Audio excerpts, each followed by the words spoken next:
And what you're seeing here is some chicken hearts. I've got about a pound and a half of chicken hearts. What's up, soldiers? Chris here, caribbeanpot.com vibes, and it up in the kitchen as usual. I'm prepping these chicken hearts by cutting them in half. There's a bit of fat there. You can cut that off if you wanted, but small thing, you don't need to. Today we're making Geera or cumin chicken hearts, a spicy dish which is usually used as a snack for when you're having adult beverages and stuff like that.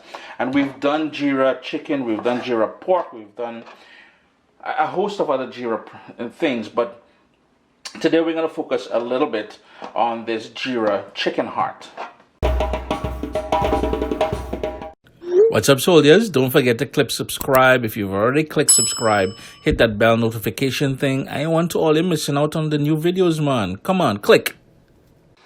And one of the things you will notice about Caribbean food and cooking and the culinary culture of the Caribbean is that we use just about every part of the animal.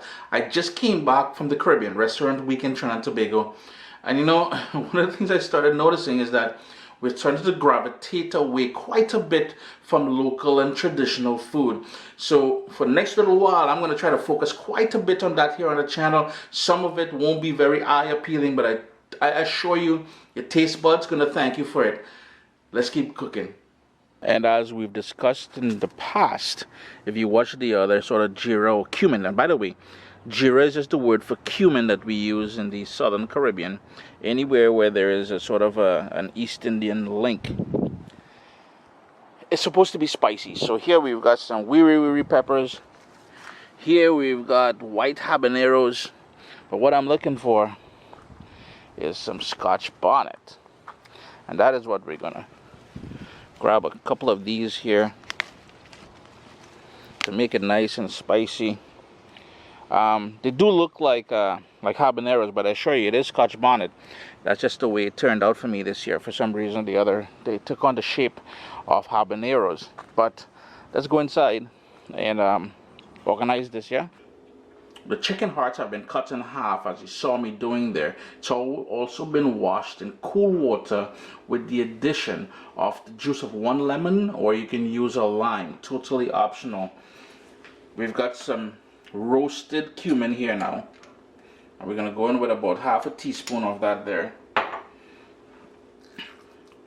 A tablespoon of Caribbean green seasoning. We'll need some black pepper.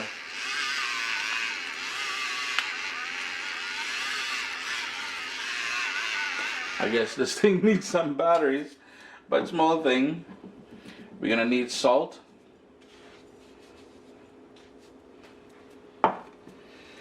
And I've got here half of a small onion diced, about 3 cloves of garlic, and 1.5 of that Scotch Bonnet pepper.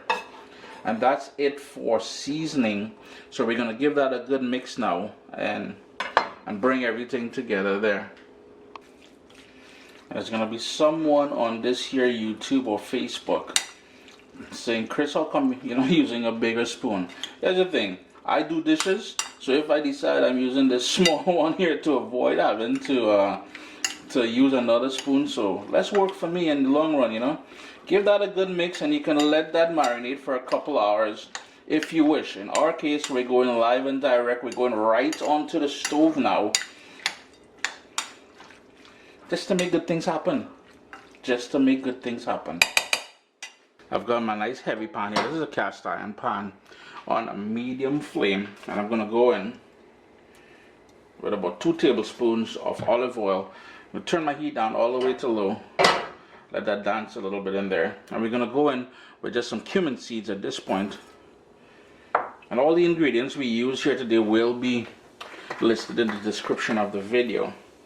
If you have some coriander seeds, I can't find any in my cupboards at this point, but if you have some coriander seeds, you can rock some coriander seeds in there as well. You're starting to get that lovely smell. You don't want to burn those cumin seeds. That's the last thing we want to do.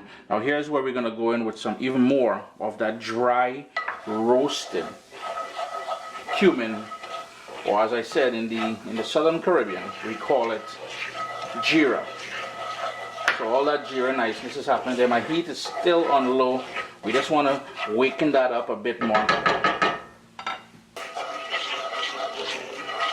Here's where I'm going to turn up my heat now to medium. And we're going to start adding and stirring at the same time.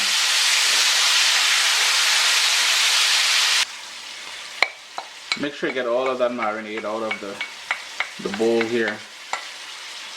And basically all you're doing is making sure every piece of this chicken hearts is coated with that loveliness from the pot there, from that roasted cumin that we toasted off and wakened up there. All that liquid that you're seeing there, it was sprouted naturally, and this is why I am not putting a lid on the pot here, because I want all of that to cook down, and in the process it will tenderize the chicken hearts. So no lid on, let that go, sort of a medium flame. Kitchen is smelling wicked, you know, no lie, real talk, it's smelling real wicked out here. Between 15 to 20 minutes, closer to 20 minutes later, all of that liquid has burnt off, and here's where you really want to sort of make sure to sort of not necessarily burn but caramelize the pieces of the chicken hearts here. So continue cooking it for another 3 or 4 minutes. Don't turn the heat down at all though.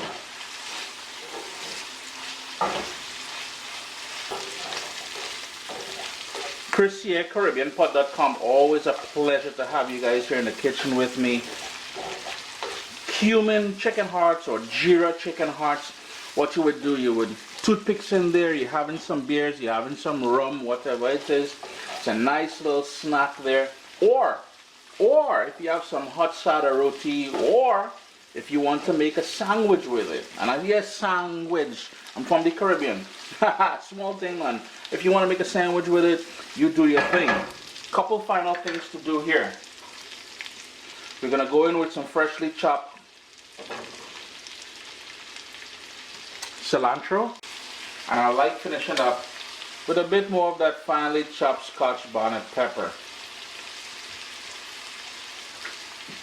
Give that a final mix, and you're golden. Turn that heat off. What am I still doing, man? You gotta turn that heat off, partner.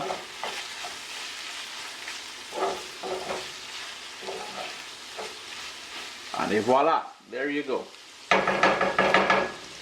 Keeping that Caribbean tradition alive, using every part of the animal, showing respect to them, showing respect to the farmers, and you know, at the end of the day, you're making use of your money as well too, you know what I mean?